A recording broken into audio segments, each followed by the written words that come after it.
You know, I have more fun there. Up at WWF, you're always scared to death you were going to lose your job. It's like you could screw up one time there, you're done. You know, and it's like, I can't say as I blame them. I mean, it's a multi-billion-dollar company, but at the time, like I said, you would go up there and you're just so overwhelmed by these bigger-than-life characters. That was the fun part, though. When you would actually go out and work with these guys, the first time I worked with the Road Warriors outside of the NWA was in Cops Coliseum in Hamilton, Ontario, Canada. I will never forget that place. It was sold out. The walk to the ring was ridiculous. It was long as shit, and there was no ramp back then. It was, you were on the floor, you know. You come out, and they got the big video wall thing or whatever set up, and you come out through that, and it would take forever to get there. And these people were cussing and spitting and acting like asses, and we get in the ring, and the music came on, and when that "Oh, What a Rush" shit hit, it was the most amazing feeling. That whole crowd just exploded to the point where I looked at the referee and I'm like, are you kidding me? You know, but it, like I said, up there, mistakes can cost you your job. At WCW, you get your ass chewed if you did something stupid. But, you know, for the most part, it was a wrestling company, and that's what I always wanted to do was wrestle, you know. Now, during your career, you were pretty much used as an enhancement talent, at least with WWF and WCW. And me personally, I've always felt that enhancement talent are often more talented than the wrestlers you're in the ring with because, you know, your job is to make them look good. What are your feelings on that?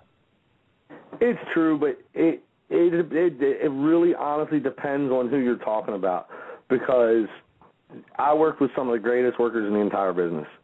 Like I said earlier, the Rock and Roll Express, Ricky Morton is absolutely phenomenal. Jake the Snake Roberts, absolutely phenomenal. He will dissect a match with anyone, whether it's a job guy or a top guy, and to the point where it made sense. It looked good. You know, I don't ever remember Jake having a bad match on TV. House shows sometimes, depending on who he's working with. But I worked with Ricky the Dragon Steamboat, absolutely phenomenal. Bobby Eaton, Johnny B. Bad. People give him a bad rap sometimes, but I always had a great time with him. You know, and funny matches because at the time he was doing that little Richard stuff with the kiss that don't miss with the punch and then put the thing on your face. I still have a couple of them that I saved. It was funny. I told him the first time I worked with him I was a complete mark for his gimmick, and I said, dude, don't stick it there. It'll stick because of the sweat. I want to take it home, put it in my scrapbook, you know. And back then that was rare too. A lot of the guys, if you ask a lot of older guys, they don't have shit, you know, whether it be a house fire or they just never asked to keep stuff. I kept little mementos over the years, you know, and it's funny because I have them in picture frames and stuff, and to tell the stories is amazing. But when I was blessed with that. I can't say everybody was, you know, but I was blessed with the fact that I got to work with the greatest workers in the business and guys that gave a shit. You know, guys that, like, people laugh about the Monday wars with Nitro and Raw. You have no idea the amount of animosity and just shit that was going on. I mean, I remember seeing monitors. There was never any audio, but you could see the monitor, the live feed of Raw at Nitro. And when I worked at Raw, they would have live feeds at WCW, too. I mean, it was funny because they watch each other's show because the one that goes to break is the other one's going to win the quarter hour because everybody's going to switch the channel. You know what I mean? Me, personally, I had two TVs. Both had cable on them, so I could sit there and watch both shows at the same time, you know. It's funny, too, because I have one of the largest tape collections of anybody I know. I've got, like, 5,800 videotapes. I've got, at one time, until towards the end, I had almost every Monday Nitro they ever aired. And, of course, the other shows were on years before I ever got there. So, I mean, but Saturday night, I have all the good stuff dating back to when they were in the TV studio. You walk in the TV studio, walk out with $500, and you got your ass beat 3 times. Now, you've gotten to work with a lot of different talented guys. Who would you say are some of the most underrated guys you've worked with, and who are some of the most overrated guys you've worked with? Underrated. Man, I can put it to you like this. Most of the stars I work with were bona fide stars. But there were a few. A guy named Ice Train. And I don't mean any ill towards the guy. He just sucked. I didn't like working with Vader because he just took liberties that you don't take on people for absolutely no reason at all. Wow. I worked with a team called Thunder and Lightning at WCW. I'll never forget it. We were in Atlanta, Georgia. We were the third hour of tapings. I'm driving home after the show so I could get home to see my family, and I blew my knee out in that match with the guy's forehead. They decided they want to do this lame-ass, half-ass Road Warrior finish, and it wasn't nowhere near what the Road Warriors did, but when the guy hit me, I go to flip, and my knee, instead of him getting the hell out of my way, my knee hit him dead center of his forehead, and it's so funny because in the replay of the video, you can absolutely see he is not there. He's knocked out on his feet. And it's like, you know, guys like that, there was a few of them that sucked. Chief Charlie Norris, all he ever did was bitch that he didn't get put over because he was an Indian, which was total bullshit. It's because he was fat and he sucked. Overrated. See, everybody I worked with a top talent other than those guys. The top talent meaning I worked with the Vaders, with Sting, with Macho Man Randy Savage, the Road Warriors, which I always loved working with the Road Warriors. It was never a long match, and it was usually a rough match, but Hawk was just amazing. He was a very good friend of mine, and the day he died, I don't care what the rest of them say, tag team wrestling, there'll never be another Road Warriors. But at the same time, you work with Ricky Morton and Robert Gibson, and they're fast, and they're good, and they're right there, and you didn't get hurt, you know, because if you knew what the hell you were doing, you were good to go. See, that's the thing. When you look at the guys nowadays, I would love to see some of these guys, and I'm not going to name names because it's not fair, but you know who they are. I'd love to see them work 9 shows a week. They can barely get TV off the ground now, you know, without guys getting hurt or something stupid happening. The guys I travel with, somebody posted on the internet today, Bad Street USA, with Michael Hayes, Terry Bam Bam Gordy, and Buddy Jack Roberts, the music video. You guys are familiar with what I'm talking about? Yeah. In the day that video was released, the Freebirds were one of the hottest things going. Terry Bam Bam Gordy wasn't the smartest guy in the world, but he could work his ass off. Buddy Jack Roberts, all the way around, businessman, smart-wise, in the ring. And Michael Hayes, look at what job he's got today. That tells you right now.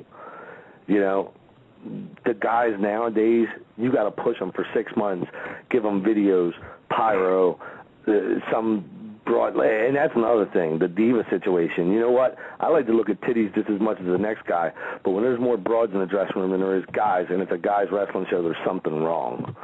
And none of the real female wrestlers will take offense to that, because in a girl's day, I'll never forget when I started in Indies, a girl always got paid like 5 times what we did. Why? Because they were an attraction. You didn't see them that much. Now, Vince has said, okay, we're entertainment. Please tune in with your children and buy our merchandise, but every broad there's got her titties hanging out. You know, it's like, I remember Ivory, totally respectable. She's an amazing worker, too, and she was, I think, at one time, the oldest worker in the dressing room up there. Sherry Martel, she didn't have to do that stuff. The original diva in the business, I knew Miss Elizabeth well. She was a super nice lady. You got, back then we had Missy Hyatt, and, you know, let me think, my brain's escaping me here, Sunshine, and girls like that. And then Tammy came along, Sunny, but the girls would show stuff, but there was only one girl, and you didn't see her every week, you know what I'm saying? Tammy was the most downloaded person ever at one time, but you didn't see her on TV every single week, and she wasn't, you know, there was a certain bit of class. Now it's just, they all look alike, and there's 100 of them. I do see what you're saying on that. And yeah, back in the day, it wasn't about, you know, the bodies. It was about what they could actually give to the business. You look at it this way. We were talking about a legend yesterday, me and Dwayne, Captain Redneck, Dick Murdoch. Dick Murdoch was a big old fat country boy that could work his ever-loving ass off. God rest his soul. Dick Murdoch was a phenomenal heel. He got over as a babyface, kinda, but he was always the best when he was a heel.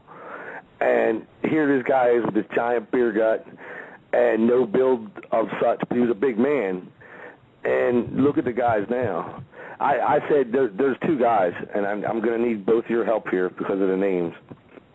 Trevor Murdoch, actually I remembered one of them, who just got released not long ago. And Mike Rotundo's kid that's there now, who I've never met before, I worked with his dad, but if you put them two together as a tag team and pushed it, you'd see all the muscle guys up there pissed off. But you know what? All the wrestling fans south of Pennsylvania would get back into the business again. They would want to see it. They believe it. You know, when you go into a bar room and there's a fight, I don't know how old you guys are, but when you go into a bar room and there's a fight, how often do the guys have, you know, the big old 8-pack, the giant biceps, the pretty face, the perfect teeth? It didn't work like that.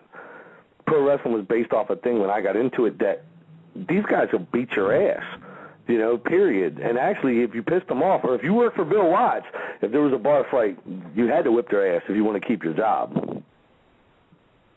Yeah. Now, my next question for you is, what's a rib or road story that you can share with our listeners? Oh, God. Which one haven't you had on your show? That's the thing, because it's so funny for me to watch guys shoot interviews, because I hear them, they always ask that, and it's funny because a lot of the ribs I was there for. The Nasty Boys with the smoking guns was friggin' classic. Christ, I might be letting something out. It's got to be out there somewhere. We're at TV at WWF, smoking guns, pushed to just high hell. The Nasty Boys, however, they were getting their push, but they love to mess with people. And God bless them, Brian and Jerry, they're good friends. I've worked with them a crap load of times. One night we're at TV, and it's probably the second taping, and at the WWF, the gorilla position, you go up, you know, and put your jacket or whatever your gimmicks were, like the smoking guns had their gun belts and stuff, and all that shit's just sitting up there. Well, somehow or another, because Vince is usually up around that area too, so I smoked cigarettes. I stayed the hell away from Gorilla because Vince just didn't go for that at all. It's so funny, we're watching the monitors, and now up next is the smoking guns. The Nasty Boys were classic and known for taking forever to get to where the hell they had to be, you know, but when they were there, boy, they were on, you know.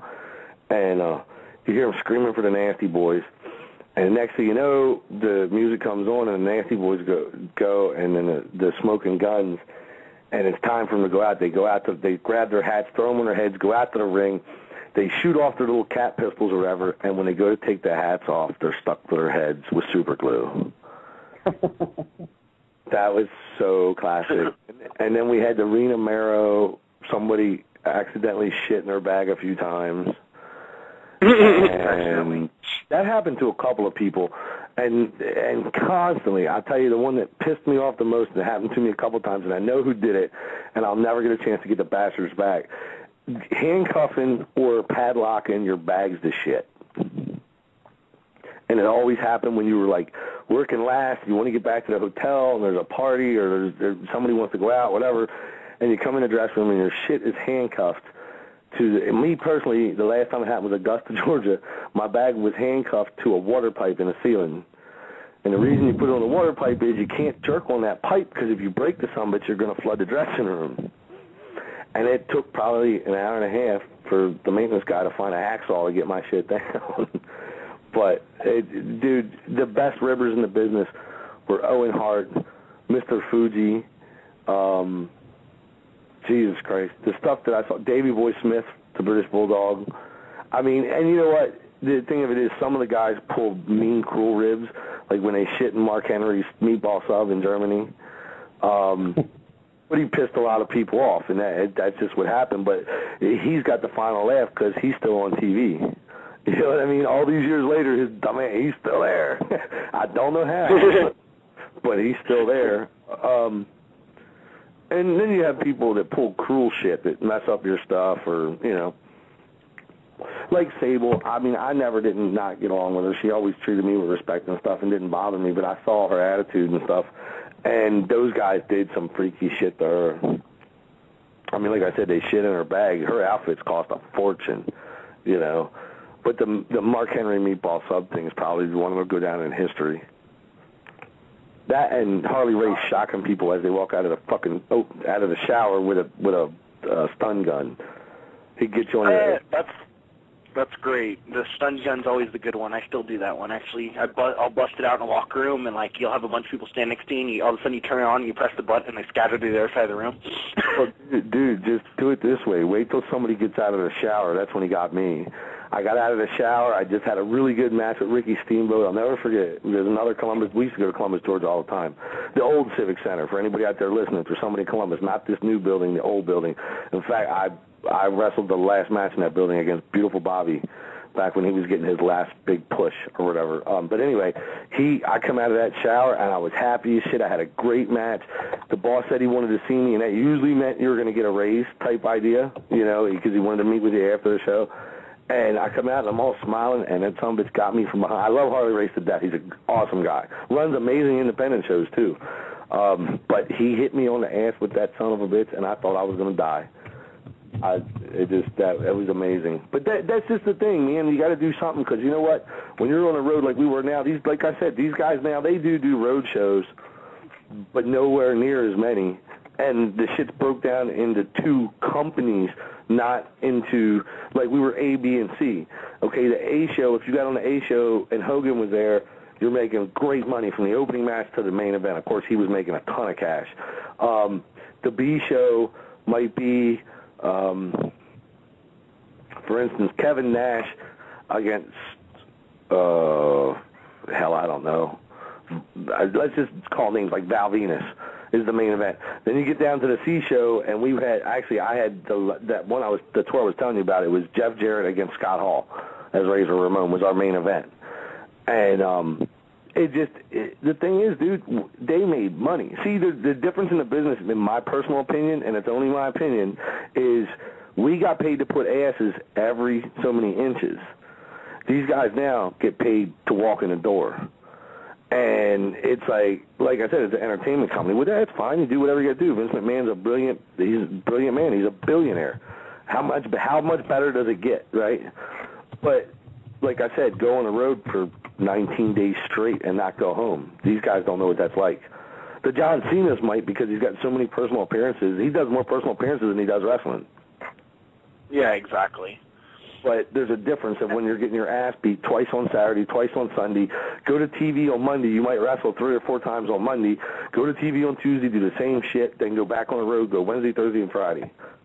And then start the doubles on Saturday and Sunday again. And do that multiple weeks at a time. You know, and I'm sure it takes a toll on your body. Well, the guys, a lot of the thing, that's the thing. I'm not saying they were right at the time, but you've heard all the interviews. You've heard all the shoots.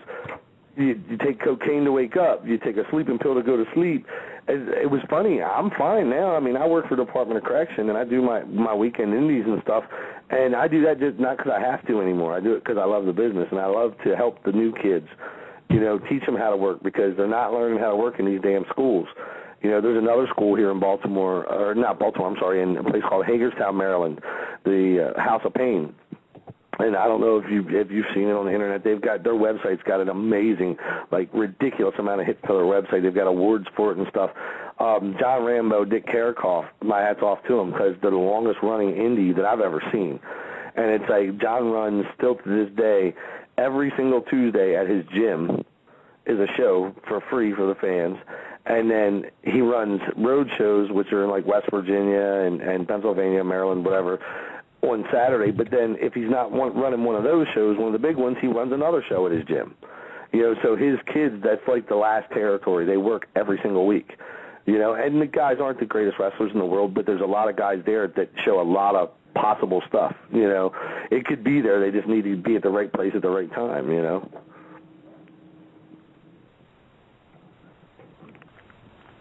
Yeah, I know exactly what you mean. Now, I just got a couple more questions for you, and then we're going to go ahead and wrap this up. And my next question for you is, how can a promoter get a hold of you to book you for a show?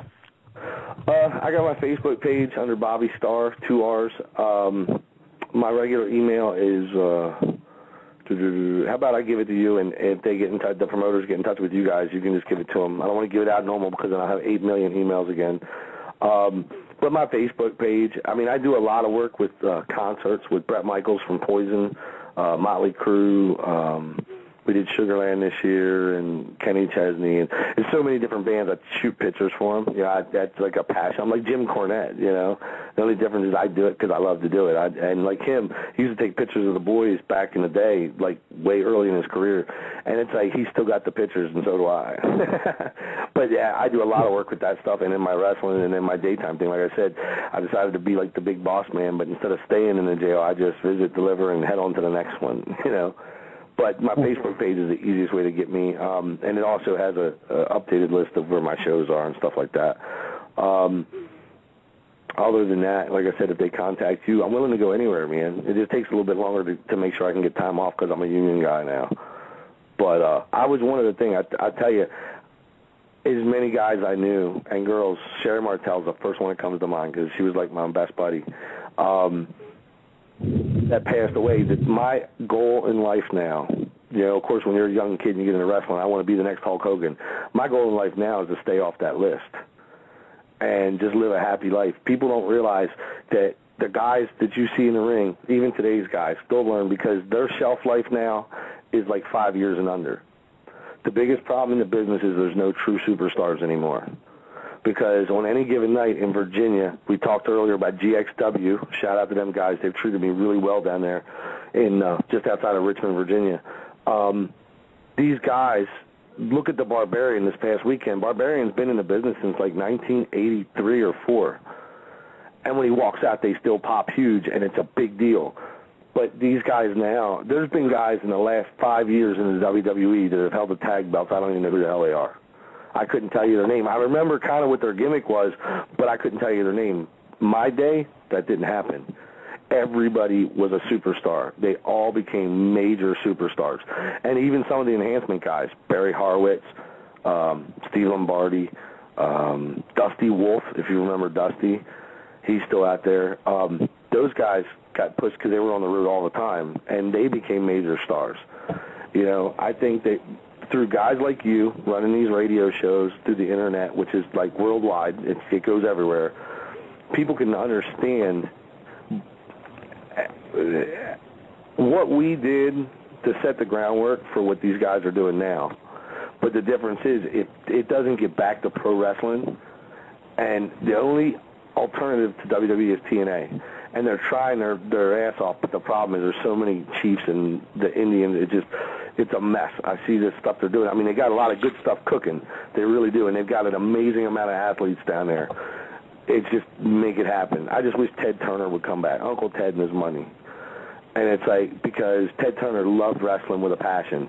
And if you put the right guys up top that know how to talk to the biggest stars in the business, then you would see another pro wrestling company, and you guys could have interviews all the time. You know what I mean?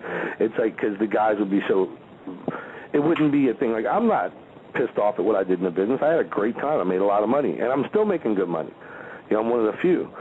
Tom Brandy, Sal Sincere, that guy's on the road more now than he was when he worked for the WWF. You know, and he was another one when I talked about earlier about the guys that you were saying underrated. He's a phenomenal athlete, and he never really got a big push. You know, he didn't get the push he deserved being there. He made Rocky. You know, he was the first one Rocky went on the road with. But nevertheless, like you said, contact me through Facebook, contact me through your show.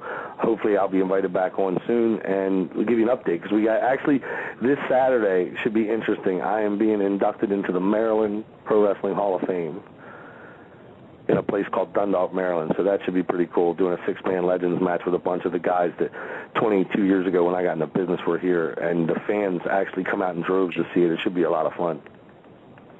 Congratulations on that. I'm looking forward to hearing about that.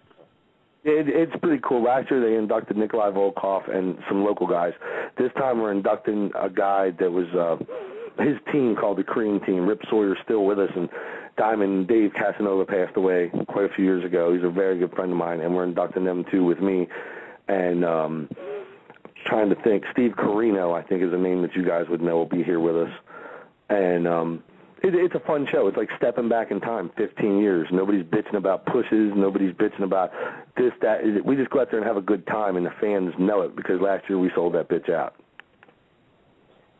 And one last question, Bobby. Earlier you were talking about you were working with Gilbert Dwayne Gill's wrestling school. Yep. Do they have a website, or if fans want to take a look at that, how can they? He's got a Facebook thing going. Anybody that's interested, I mean, of course, it's got to be within a reasonable distance. But he's in Severn, Maryland, and it's just called the Gilbert Pro Wrestling Academy. Check Facebook. He's got his Facebook page, or you can call him.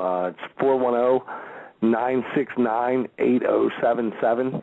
Ramblin' Rich Myers, who was known as George Animal Steel's son for quite a while on WWF TV. He was an enhancement guy, too. He's one of the trainers. Earl of Pearl's the other trainer, which is a kid that came up here in Baltimore that's phenomenal. Axel Rotten comes in from time to time. There's a lot of guys that come in from time to time. They had Carlito down there this past week, and they're going to have Val Venus is coming in to do something soon. But, yeah, Dwayne Gill, I mean, because he'll tell you right off the bat, he's not going to bullshit you like a lot of schools. He's not going to take your money unless he sees that you can be a pro wrestler. And Rich and Earl wouldn't put up with it either. And, like I said, you come to a school like that, and you get a chance that Val Venus might come in and train with you for the day. You might see any of the guys, actually, because Dwayne knows everybody. I mean, he was around for forever up there. And, of course, with the Job Squad, Al Snow, and all that stuff. But, yeah, definitely check it out. Check out my Facebook page, too, because all of them are hooked to my Facebook page. So. And lastly, do you have any messages for the fans out there who are listening?